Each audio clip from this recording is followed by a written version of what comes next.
નમસ્કાર ખેડૂત મિત્રો। તો મિત્રો હવે તમને હું વાત કરવા જઈ રહ્યો છું કે જે હાલમાં પીએમ કિસાન યોજનામાં 30 જૂન સુધી કેવાયસી કરવું ફરજિયાત છે, અન્યથા સહાય નહીં મળે। એટલે કે મિત્રો તમે જે 2000 રૂપિયાની સહાય લો છો તેમાં તમારે 30 જૂન સુધીમાં ઈ કેવાયસી કરવું ફરજિયાત છે, નહીતર તમને આગામી હપ્તા મળશે નહીં। તો ચાલો તેના વિશે આપણે થોડી વાત કરીએ। તો ભારત સરકાર દ્વારા પ્રધાનમંત્રી કિસાન સન્માન નિધિ યોજનાના નિયમોમાં મહત્વપૂર્ણ ફેરફાર કરવામાં આવ્યો છે। આ ફેરફાર મુજબ હવેથી ડક કિસાન યોજના હેઠળ હપ્તો મેળવવા માટે તમામ નોંધાયેલ લાભાર્થી ખેડૂત મિત્રોએ દર વર્ષે બાયોમેટ્રિક અથવા ફેસ ઓથેન્ટિકેશન દ્વારા વાર્ષિક ઈ કેવાયસી ફરજિયાતપણે કરવાનું રહેશે। તો આપણે આજે આ વિડીયોમાં વાત કરવાના છીએ કે શું છે સરકારનો હેતુ, કેવી રીતે કરશો ઈ કેવાયસી, ફેસ ઓથેન્ટિકેશન કેવી રીતના કરશો, બાયોમેટ્રિક ઓથેન્ટિકેશન કેવી રીતના કરવું, પીએમ કિસાન મોબાઈલ એપ કેવી રીતના ચલાવવી।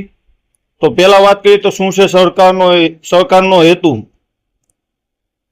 સરકારનું કહેવું છે કે આ નિર્ણયનો મુખ્ય હેતુ યોજનામાં પારદર્શિતા લાવવાનો અને ખોટા અથવા બિનઅધિકૃત લાભાર્થીઓને દૂર કરવાનો છે।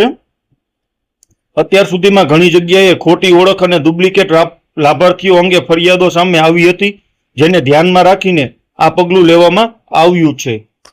હવેથી આ યોજના હેઠળ સહાય માત્ર એવા જ લાભાર્થીઓને મળશે જેમણે બાયોમેટ્રિક ઓથેન્ટિકેશન દ્વારા ઈ કેવાયસી પૂર્ણ કરેલ હશે।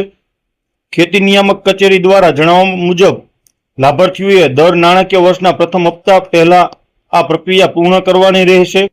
ચાલુ વર્ષ 2026-27 માટે વાર્ષિક ઈ કેવાયસીની પ્રક્રિયા શરૂ કરી દેવામાં આવી છે। રાજ્યના દરેક લાભાર્થી ખેડૂતોએ તારીખ 30 જૂન 2026 સુધીમાં ઈ કેવાયસી પૂર્ણ કરવાનું રહેશે, નહીં તો 2000નો હપ્તો આવતો બંધ થઈ શકે છે। ત્યારબાદ વાત કરીએ તો ઈ કેવાયસી ક્યાં કરાવી શકાય। તો ગ્રામ પંચાયતે વીસી પાસે તમારા ગામના ગ્રામ પંચાયત કેન્દ્ર પર જઈને ઈ કેવાયસી કરાવી શકો છો, અથવા તો નજીકના સીએસસી સેન્ટર પર જઈને તમે મિત્રો ગામ અથવા શહેરના સેન્ટર પર જઈને પણ કરાવી શકો છો। પીએમ કિસાન મોબાઈલ એપ દ્વારા પણ તમે ઘર બેઠા ઈ કેવાયસી પૂર્ણ કરી શકો છો। સમયસર ઈ કેવાયસી કરવાથી યોજનાઓનો લાભ સતત મળશે, માહિતી તમારી સુરક્ષિત રહેશે અને છેતરપિંડીથી બચાવ થશે। રૂપિયા 2000ની સહાય સમયસર તમારા ખાતામાં જમા થશે। તો કેવી રીતે કરશો ઈ કેવાયસી? તો નવા નિયમ મુજબ ઈ કેવાયસી પ્રક્રિયા વધુ સરળ બનાવવામાં આવી છે। હવે ખેડૂતો બાયોમેટ્રિક અને ફેસ ઓથેન્ટિકેશન બંને માધ્યમથી પોતાની ઈ કેવાયસી પૂર્ણ કરી શકશે। આ માટે નજીકના કોમન સર્વિસ સેન્ટર એટલે કે સીએસસી અથવા અધિકૃત કેન્દ્ર પર જઈને પ્રક્રિયા પૂર્ણ કરી શકે છે। સાથે જ મોબાઈલ એપ અને ઓનલાઈન પોર્ટલ દ્વારા પણ ઈ કેવાયસી કરવાની સુવિધા ઉપલબ્ધ કરાવવામાં આવી છે। લાભાર્થીઓ નીચે મુજબની 3 સરળ પદ્ધતિઓ પૈકી કોઈપણ રીતે સરળતાથી ઈ કેવાયસી કરી શકશે, જેમાં ફેસ ઓથેન્ટિકેશન એટલે કે ગ્રામ્ય કક્ષાએ ગ્રામ સેવક અથવા વિલેજ નોડલ ઓફિસરનો સંપર્ક કરીને પીએમ કિસાન મોબાઈલ એપ દ્વારા ફેસ ઓથેન્ટિકેશન કરાવી શકાશે।